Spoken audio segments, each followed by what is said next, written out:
En varios ejemplos de nuestra agencia de viajes, encontramos que los actores de la realidad se relacionan entre sí de distintas maneras.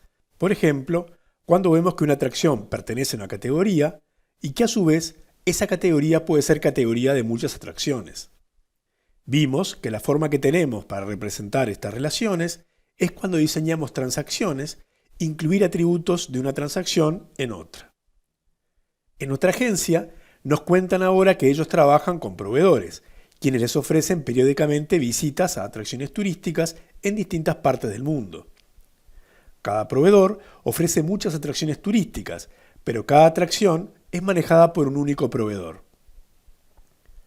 Para representar esta realidad, vamos a crear la transacción supplier en la cual registraremos a los proveedores. Hacemos File, New, Object, elegimos un objeto transacción y lo llamamos Supplier. Y agregamos los atributos Supplier ID como identificador, Supplier Name para almacenar el nombre del proveedor y Supplier Address para guardar su dirección. Observemos mediante el objeto diagrama de transacciones la relación entre los proveedores y las atracciones. Hacemos New Object del tipo diagrama y arrastramos las transacciones Attraction y Supplier desde aquí hasta el diagrama. Vemos que no hemos establecido aún ninguna relación entre estos dos actores. Lo grabamos. Como una atracción turística tiene un único proveedor que la ofrece, vamos a incluir el identificador de proveedor en la estructura de la transacción Attraction. Así que abrimos dicha transacción y agregamos el atributo Supplier ID.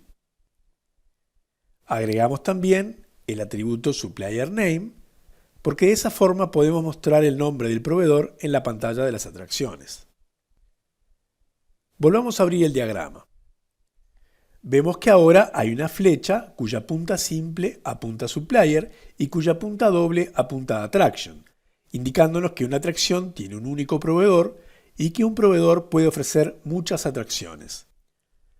Recapitulando, si agregamos el atributo identificador de una transacción a otra transacción, el cual, como ya vimos, cumplirá el rol de llave foránea, se establece una relación 1 a muchos, también llamada 1 a n, donde el lado muchos de la relación es donde está la llave foránea. Si analizamos ahora cuáles serían las tablas que GeneXus genera a partir de este diseño de transacciones, vemos que a partir de la transacción Supplier se creará una tabla Supplier con igual estructura que la transacción. A partir de la estructura de la transacción Attraction, GeneXus crea una tabla Attraction con la siguiente estructura. Si comparamos la estructura de la tabla Attraction con la de la transacción Attraction, vemos que los atributos Country Name, Category Name, City Name y Supplier Name no se incluyen en la tabla ya que son atributos inferidos y como vimos antes, como están en la tabla extendida de la tabla Attraction, su valor puede ser recuperado de las tablas donde están físicamente almacenados. Esta es la forma más común de representar la relación 1 a muchos entre dos actores de la realidad, es decir, entre dos entidades de nuestro sistema. Sin embargo, hay otros casos de relaciones 1 a muchos en las que usaremos otro tipo de representación. Recordemos el caso de los vuelos, donde un vuelo tiene muchos asientos y cada asiento está asignado a un vuelo, es decir, una relación 1 a muchos. Vamos a abrir la estructura de la transacción Flight para ver cómo representamos esta relación. Vemos que en este caso el asiento, seat, está como un segundo nivel en la transacción Flight. Entonces, ¿en qué se diferencia esta relación de 1 a muchos con la relación de 1 a muchos que vimos entre las atracciones y sus proveedores? ¿Por qué no representamos de la misma manera, con el mismo diseño de transacciones, ambos casos? Notemos que los asientos no tienen sentido de que existan si no están en un vuelo. Es decir, no tiene sentido considerar un asiento sin relacionarse siempre con el vuelo al que pertenece. Por otro lado, una atracción podría no tener un proveedor que la ofrezca y sin embargo puede existir por sí misma como tal. La otra diferencia es que cuando ingresamos los datos de un vuelo, ya ingresamos también los datos de sus asientos. Igual que cuando ingresamos una factura con sus líneas, ingresamos toda la información junta, a la vez. En cambio, Los datos de proveedores y atracciones no tienen por qué ingresarse todos en el mismo momento. Una entidad, como los asientos, que solamente tiene sentido que exista si se representa en función de otra entidad, en este caso los vuelos, decimos que es una entidad débil. Este tipo de relación 1 a n débil la solemos representar con una única transacción de dos niveles, donde la entidad débil está en el segundo nivel, a diferencia de la relación 1 a n de proveedores y atracciones, donde creamos dos transacciones y en una pusimos como clave foránea la clave primaria de la otra. La relación 1 a n débil también puede representarse con dos transacciones. A los efectos del modelo de datos es exactamente lo mismo, donde la de los asientos tiene como parte de su clave primaria al atributo Flight ID, que en particular será la llave foránea a la tabla Flight. Allí radica la diferencia entre entidad fuerte y débil. Observemos que por ser Flight ID parte de la clave primaria, es imposible definir un asiento de vuelo, por ejemplo el 2A ventana, sin dar valor al vuelo, Flight ID. En cambio, es perfectamente posible ingresar aquí una atracción y no especificar su proveedor si ese atributo tiene el valor yes en su propiedad nullable. Muy bien, hasta ahora vimos relaciones 1 a muchos, pero este no es siempre el caso de la realidad que debemos representar. Supongamos, por ejemplo, que la agencia de viaje nos dice que su realidad ha cambiado. Cada proveedor ofrece muchas atracciones turísticas, como hasta ahora, pero cada atracción puede ser manejada por varios proveedores, y no por uno solo como hasta ahora. O sea, que la relación entre proveedores y atracciones ya no es 1 a muchos, sino muchos a muchos. ¿Cómo representamos esto en GeneXus? La solución es utilizando dos transacciones, una para cada entidad. Además, a una de ellas le agregamos como segundo nivel de la otra. Esto último lo hacemos teniendo en cuenta cómo es que se van a ingresar los datos, si para cada proveedor todas sus atracciones turísticas o para cada atracción todos los proveedores que la proveen. En nuestro caso, la agencia nos pide que cuando el usuario vaya a ingresar los datos de un proveedor, que ingrese todas las atracciones que éste provee. Vamos a hacer esto en GeneXus. Abrimos la transacción Attraction y le quitamos los atributos Supplier ID y Supplier Name y salvamos.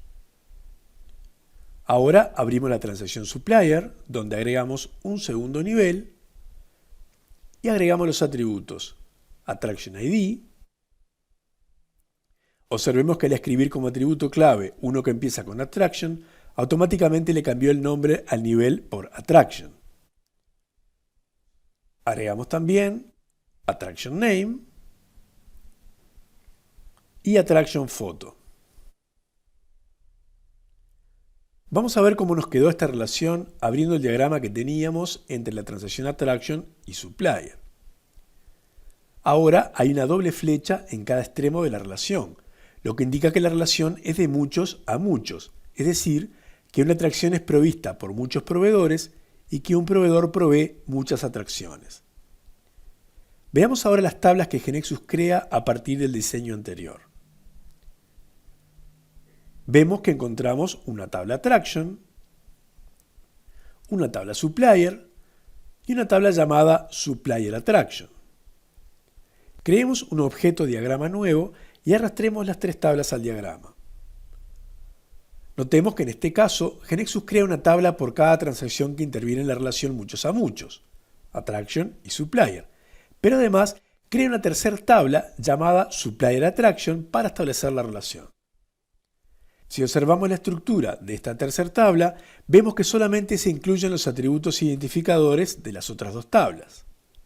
Por lo tanto, cada vez que GeneXus establezca una relación de muchos a muchos, dicha relación será representada en la base de datos por tres tablas, una por cada entidad interviniente y una tercera con los identificadores de ambas.